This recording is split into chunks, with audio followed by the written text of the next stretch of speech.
Jelas tak suara saya kat belakang? Okay, so tujuan saya berdiri kat sini hari ni sebab saya nak sampaikan sikitlah ilmu berkenaan dengan bulan Ramadan. Okay, so tajuk yang saya nak cakap pasal hari ni ialah golongan yang rugi pada bulan Ramadan. So apa yang kita tahu, bulan Ramadan ni ialah bulan yang penuh dengan rahmat, bulan keampunan. Okay, tapi at the same time ada juga orang-orang yang rugi dekat bulan Ramadan ni. Sebab apa? Sebab mereka ni mengabaikan bulan Ramadan itu sendiri. Allah dah letakkan macam-macam syariat dalam bulan Ramadan ni kan. Allah dah lipatkan kita punya, Allah dah gandakan kita punya pahala dekat bulan Ramadan ni. Jadi kita kena betul-betul manfaatkan bulan Ramadan ni. So golongan pertama yang rugi dekat bulan Ramadan ni ialah mereka yang tak laksanakan ibadah dengan penuh keimanan dan keikhlasan dekat Allah. So maksudnya dekat sini kita punya puasa tu kita kena ikhlas kerana Allah. Okay, kalau kita puasa tapi kita tak beriman, kita tak solat dan kita tak ikhlas, macam mana Allah nak accept kita punya puasa kan? So macam dalam satu ayat Al-Quran ni dia kata innamal a'malu binniyat. Setiap sesuatu perkara yang kita buat berdasarkan niat kita sendiri. Okey. Jadi bila kita puasa, kita niat ikhlas kepada Allah, insya-Allah Allah akan accept puasa kita tu. Tak kira lah kita tak dapat menjaga puasa. Kita tak boleh lah ada perasaan riak waktu berpuasa tu. Sebab bila kita riak, puasa kita tu rugi je. Bila rugi, kita tak dapat pahala. Macam tu. And riak ni adalah satu perbuatan yang Allah tak suka je. Okay. Lepas tu, golongan kedua ni ialah mereka yang tak beribadah waktu malam bulan Ramadan tu. Okey, golongan yang tak beribadah waktu bulan Ramadan ni, contoh dia tak solat tarawih.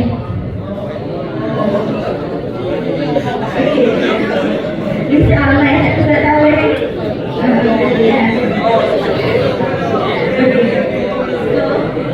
Kalau tak mampu nak buat 20 rakaat, at least buat 8 ke, buat 4 ke. Kalau buat 8 tu dia okey lah, mesti orang buat 8. Tapi kalau rasa malam tu macam bila lah, balik dari sekolah nak buat, tak payah pergi tak terangan. Tapi at least malam tu baca Al-Quran. Al-Quran tu make sure baca juga sehari walaupun selai.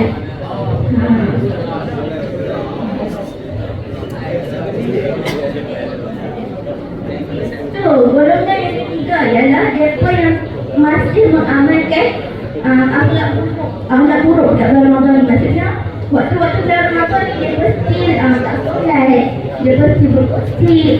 Waktu bulan Ramadan ni dia mesti tengok benda-benda yang tak baik.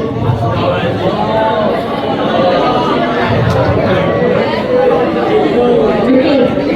So kita ni kalau boleh bulan Ramadan ni sedaya upaya untuk ubah sikap kita yang sebelum bulan Ramadan. Yang sebelum bulan Ramadan. Contoh sebelum bulan Ramadan kita tak solat. Bulan Ramadan ni make sure solat terjaga. Kalau boleh solat awal waktu. Lepas tu kalau sebelum bulan Ramadan kita tak baca Quran, bulan Ramadan kita baca Quran. Okey, bulan Ramadan kita ada 30 hari. So at least satu hari satu juzuk Al-Quran. Macam mana nak habis satu juzuk Al-Quran? So setiap waktu subuh sampai isyak tu, setiap waktu lepas solat baca 4 surat. So satu hari kita boleh satu juzuk Al-Quran. Macam tu lah.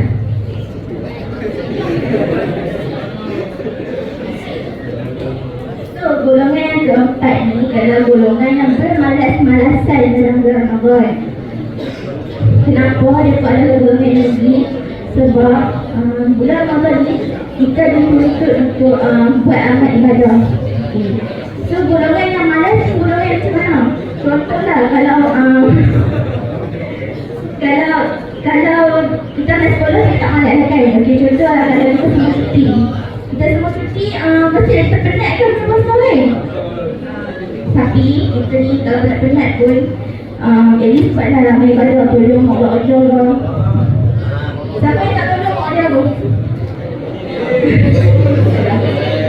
Tolonglah mak Allah apa masak semua tu. Dia tak penat yang masak. Okey, tolonglah buat rezeki. Lepas tu jangan tidur seharian. Bulan puasa ni bukan yang bulan kita malas. Bukan bulan untuk tidur. Sedangkan waktu bulan puasa ni, waktu zaman Rasulullah dulu, zaman apa tu dia peperangan bulan puasa dulu. So bulan puasa ni dia ajak kita menjadi lebih kuat, lebih semangat dalam buat ibadah rasanya. Okay, jadi siapa yang suka tidur nak malam-malam waktu bulan puasa ni, kadang-kadang dia lagi itu nak bangun tahajud, nak apa? Buatlah apa-apa pun jadi dalam ada hati betul. Lepas tu bulan puasa ni kena tengok cerita-cerita mengawa pula. Kena nak lagu dan lain-lain tu.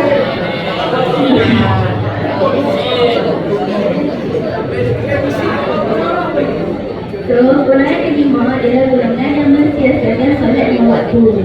Okay. So, back to basic. Kita punya yang agama kita ialah solat.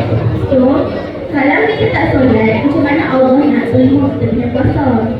Macam ni, kalau kita puasa, mungkin kita punya puasa sebab kita tak solat. Contoh lah, saya nak ambil contoh. Contoh dia macam ni lah. Hamil sekolah tapi tak belajar. Mungkin mak ayah hang beli duit, hantar hang beli buku-buku hang semua, tapi hamil sekolah hantar belajar, hantar bawa balik input apa pun. Macam tu lah dengan puasa. Kalau kita tak solat, macam mana kita nak raih pahala puasa tu sendiri?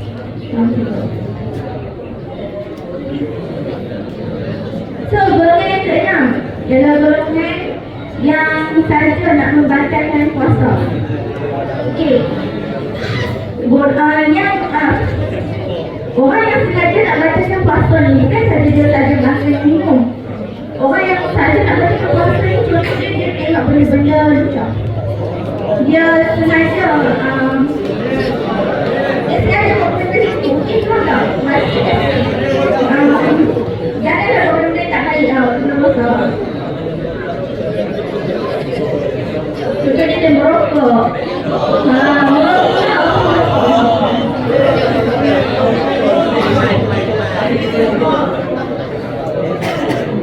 So, golongan yang ketujuh ni ialah golongan yang pergi ke tempat-tempat yang berunsurkan maksiat. Contoh dia, pergi konsert bulan puasa. Ada faedah ke pergi konsert bulan puasa? Pergi dengan orang untuk nyanyi dan lain-lain. Pergi majlis bersidang ke, pergi majlis tawad ke, banyak benda ke.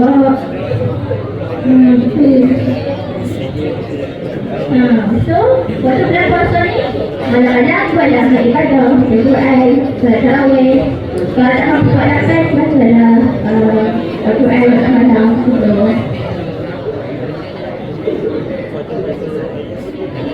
Golongan yang ke-8 ni ialah golongan yang awal-awal bulan Ramadan dia semangat nak puasa, dia semangat nak ubah diri dia jadi lebih baik.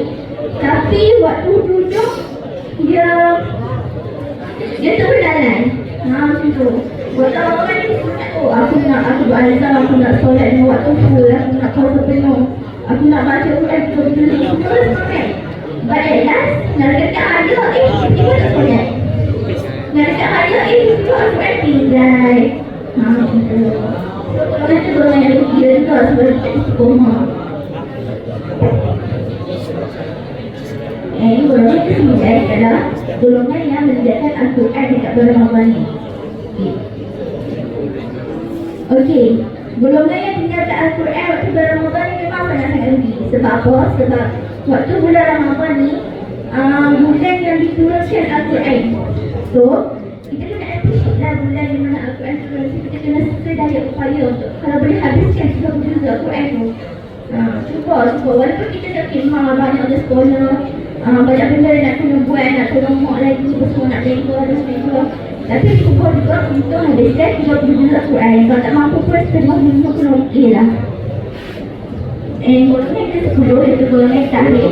Ialah golongan yang kedekut waktu bulan puasa. Dia tak mahu sedekah langsung. Dia rasa dia kaya, dia rasa dia banyak duit, tapi dia tak nak sedekah. Kita ni ibu walaupun kita tak banyak duit, kita cuba juga untuk sedekah. Ia RM1 kalau masuk 50 pound dari kita cuba dengan sedekah.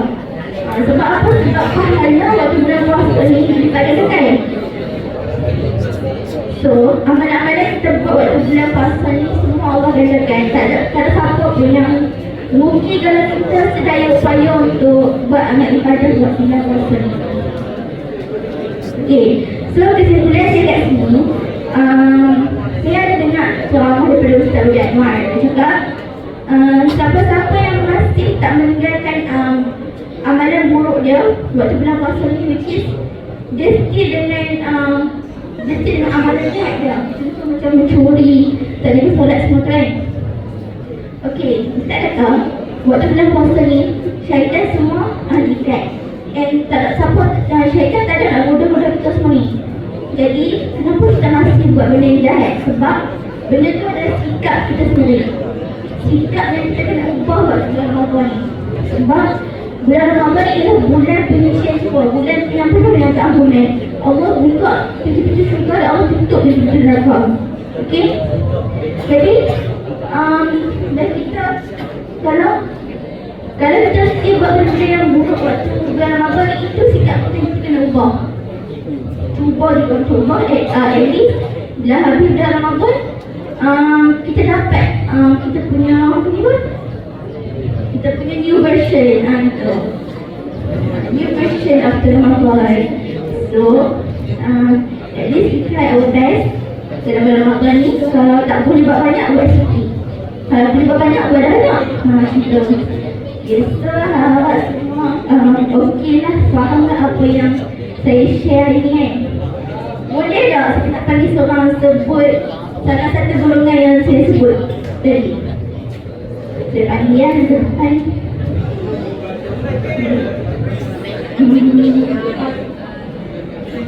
Boleh tak? Okey saya, okey saya. Mai yang sebut satu golongan yang saya sebut, satu je. Tak mahu. Satu lah. Dia kalau nak kalau. Okay, so that's all from me. Harap semua suka dengan apa yang saya cakap ni. Kita jumpa lagi next week. Okay, bye. Assalamualaikum.